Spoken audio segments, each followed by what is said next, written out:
Just 1 year after organizing the largest gathering of white supremacists in decades, Unite the Right rally organizer Jason Kessler couldn't even convince 25 people to join him for the Unite the Right rally 2 in Washington, D.C. Leading up to the rally, Kessler had boasted that he would have close to 400 followers and like-minded people at his rally.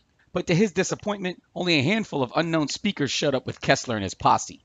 Meanwhile, hours before the rally was scheduled, thousands of counter demonstrators gathered at Freedom Plaza as they prepared to march to Lafayette Park to confront Kessler and his followers. Amongst the counter demonstrators was Brenda Adrien, who marched with Dr. Martin Luther King in Vicksburg in the 60s. She is opposed to white supremacy and said she wants the Trump-Pence regime removed from power. She cited the Emoluments Clause and the president's false claims of being a Christian as two of her reasons. Here this man is who can't get a loan in the United States, been through bankruptcy how many times, has had a school that was not a school, and goes to Mar-a-Lago and charges the United States every time he goes.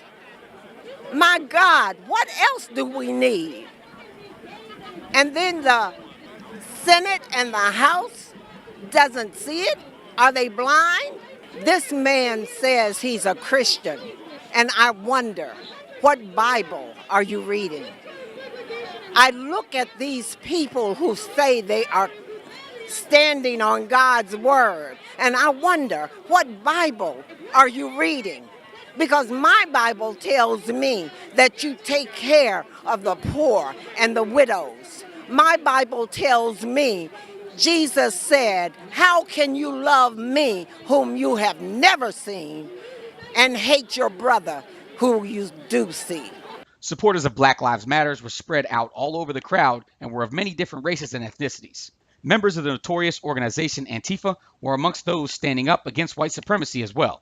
Antifa has become notorious in the media for their willingness to use violence against white supremacists, in some cases even unprovoked violence. I spoke with an Antifa member who only identified himself as Ian. I asked Ian about the group's willingness to use violence, and while he wouldn't come out right and say they use violence at times, he all but did say it. We endorse a diversity of tactics, and whatever people are comfortable engaging in, they can engage in at their leisure. I told Ian critics of his movement often compare Antifa to neo-Nazis, and he quickly pointed out the differences between the two groups. Anti-fascism is fundamentally incompatible with seeking to ethnically cleanse a country. It's anti-fascism. Anti means against, and fascism means fascism. These two ideologies aren't the mirror versions of each other. One is in total opposition to the other. That is the end of the story. In response to claims that the anti-fascist movement is racist, Ian said that me as an African American could join his group if we shared the same beliefs, but pointed out that I would not be welcome to join the KKK or a neo-Nazi movement, even if I shared their views. We take all comers. If you're a person of good conscience that does not want to see fascism and white supremacy jump the gap into legitimate political ideologies, you are encouraged to join up. The counter-protesters got wind that Kessler was attempting to make it to Lafayette Park earlier than he was originally scheduled, so they began their march to the park. In the name of humanity, we refuse a fascist America. Halfway there, they met up with over 100 Black Lives Matter members who were welcomed with cheers from the marchers. The coalition of thousands of counter-demonstrators entered the park and quickly filled in their permitted area and waited for their chance to confront Jason Kessler and his group.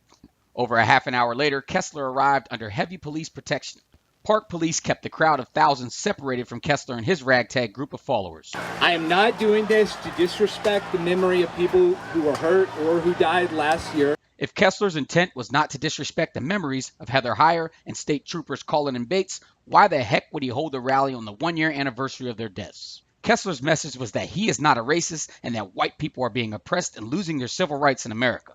I guess Jason Kessler has never heard of Sandra Bland, Eric Garner, Tamir Rice, Philando Castile, or Mike Brown, to name a few, who not only had their civil rights violated, but also lost their lives in the process. I spoke to Frank Gilroy, a white nationalist who hosts Stormfront Radio. So what rights are being violated at this point? Freedom of speech, freedom of association, freedom of the press. Can you give like an example? Well, sure. Freedom of the press. Freedom of press. Alex Jones was just taken down off of YouTube. That's a denial of freedom of the press. Now, I know they're privately owned companies, but he still has the right to share stuff on his terms. Yeah, exactly. I mean, so do you. Alex Jones's YouTube account was frozen for peddling debunked conspiracy theories, not because he was white, Frank. Jeesh. People, and I'm not gonna go along with it. Kessler went on to say racism is fake and made up by the media. So remember, the next time you see or hear someone using a racial slur with your own eyes and/or ears, just ignore it. It's fake because Jason Kessler said so. Also, Kessler and his band of white civil rights activists made it very clear who their favorite politician is and who they support. Donald J. Trump. And after all, why wouldn't they? I want to say to Donald Trump, since I'm here in front of the White House, that I appreciate the job you're doing, making America great again. What's your name, sir? Sir?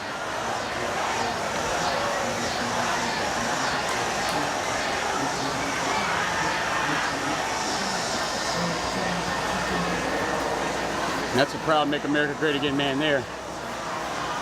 Covering his face, don't want to tell us his name. That's a proud Make America Great Again man there. It's safe to say Jason Kessler has become the laughingstock of the nation, and after this event, his influence and credibility, even amongst white nationalists, is at an all-time low. As for his claims that his rights are being violated, it's a good thing the Secret Service, DC Metro Police, and the U.S. Park Police protected him so he could carry out his First Amendment rights. Because if Kessler couldn't handle these aging retired liberals attacking him in this video, aired by NBC News,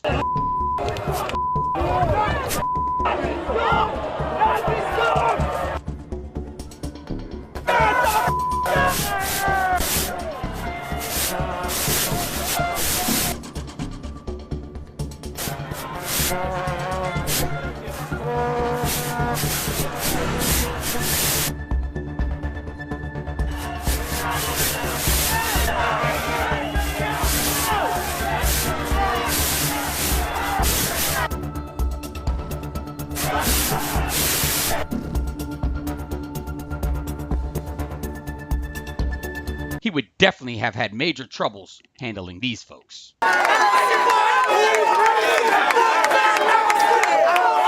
In Washington, D.C., Theodore Whitelow for Breaking Through.